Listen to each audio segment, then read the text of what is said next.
कर रहे हैं लोग, वो इसलिए हैं कि गैंग ऑफ 3 को एक्सटेंशन देने के लिए। गैंग ऑफ 3 में 2 लोग जो शामिल हैं, वो एक हैं काजी फायज ईसा और एक हैं राजा सिकंदर सुल्तान। ये वो कह रहे हैं कि ये एक शैतानी तरमीम के तहत जो आपका आइन है उसको मुअत्तल किया जा रहा है। आप फिर से सुन लें, शैतानी तरमीम के तहत आपके आइन को मुअत्तल किया जा रहा है। और ये किस लिए किया जा रहा है? उन्होंने 3 वजूहात इसकी बताई हैं। एक है, उन्होंने वजह बताई है कि जो 9 मई के जिन्होंने आग लगाई थी उनको तहफ़्फ़ुज़ देने के लिए।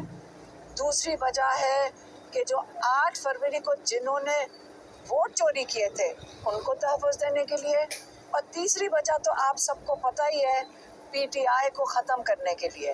उन्होंने कहा ये 3 वजूहात हैं जिसके तहत ये एक्सटेंशंस दी जा रही हैं, जिसके तहत आपका आइन को ख़त्म किया जा रहा है और जजेस की भी तादाद बढ़ाई जा रही है।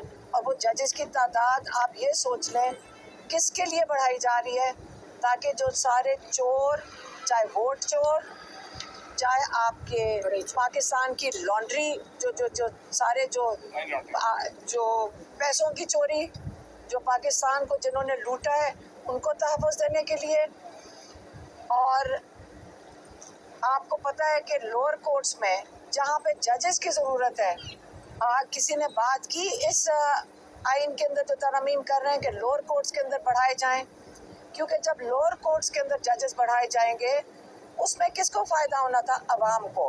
किसी को अवाम की फ़िक्र है? हमारे ये जो इस वक्त 17 सीटों की जो नेशनल असम्बली बैठी है, इन्होंने उनकी फ़िक्र की है कि ये लोग साल हर साल कोर्ट्स के थक्के लगाते हैं, उनके केसेस का फ़ैसला नहीं होता, वो उनके जो पैसे ख़त्म हो जाते हैं, वो कर्ज़ों पे आ जाते हैं। किस लिए? क्योंकि हमारे पास जजेस ही नहीं है कि इनके केसेस सुन सकें लोअर कोर्ट्स में।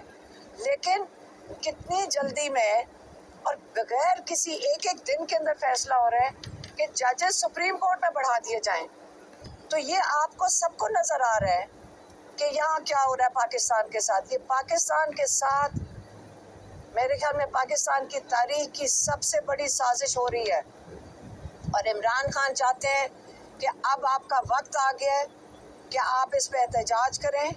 आपका आईनी हक है कि आप पुरअमन एहतजाज कर सकते हैं और आपका ये हक कोई भी आपसे नहीं ले सकता। ये आप किसी से, आपको डरना नहीं है। ये आप कोई इंतशार नहीं फैलाने निकल रहे हैं। हम जब फैमिलीज निकलते हैं, हमारे बच्चे साथ निकलते हैं, ख़वातीन निकलती हैं, क्या हम अपने बच्चों को लेके निकलेंगे अगर आपका ख्याल हो कि हमने यहाँ कोई इंतशार फैलाना है, हम कोई दहशत गर्द हैं? हम अपना हक मांगना, हमारा हक है कि हम अपना हक मांगे। तो आपने जो पहला हमारा एहतजाज, क्योंकि इन्होंने इजाज़त नहीं देनी, क्योंकि इन्होंने NOC नहीं देना, हम सारे शामिल होंगे अपने आज़ादी के लिए लियाकत बाग। और ये हफ्ते के रोज़ है, ये हफ्ते के रोज़ 28 तारीख को हम लियाकत बाग जाएंगे, क्योंकि हमें पता है NOC नहीं मिलना। अगर NOC नहीं मिलना, हम पुरअमन एहतजाज के लिए जाएंगे। और लॉयर से भी हम उम्मीद रखते हैं कि आप जुडिशरी के लिए अब वक्त आ गया है कि जैसे आप 2007 में आप निकले थे। मुझे अभी तक याद है कि 2007 में हम लोग इसलिए गए थे क्योंकि लॉयर्स ने कॉल दी थी। हम हाई कोर्ट में गए, वहाँ पे शेलिंग हो गई, टीयर गैस शेलिंग हुई और वहाँ पे हम साथ मौजूद थे लॉयर्स के साथ। लेकिन हमारी जो लीडरशिप थी जुडिशरी की आज़ादी के लिए, उस वक्त लॉयर्स ने दी थी। अब हम लॉयर से उम्मीद रखते हैं कि आप हमें अभी भी लीडरशिप देंगे, आप जुडिशरी के तहफ़्फ़ुज़ के लिए, क्योंकि जुडिशरी का तहफ़्फ़ुज़ होगा तो हमें भी इंसाफ मिलेगा। तो इंशाल्लाह 28 को लियाकत बाग।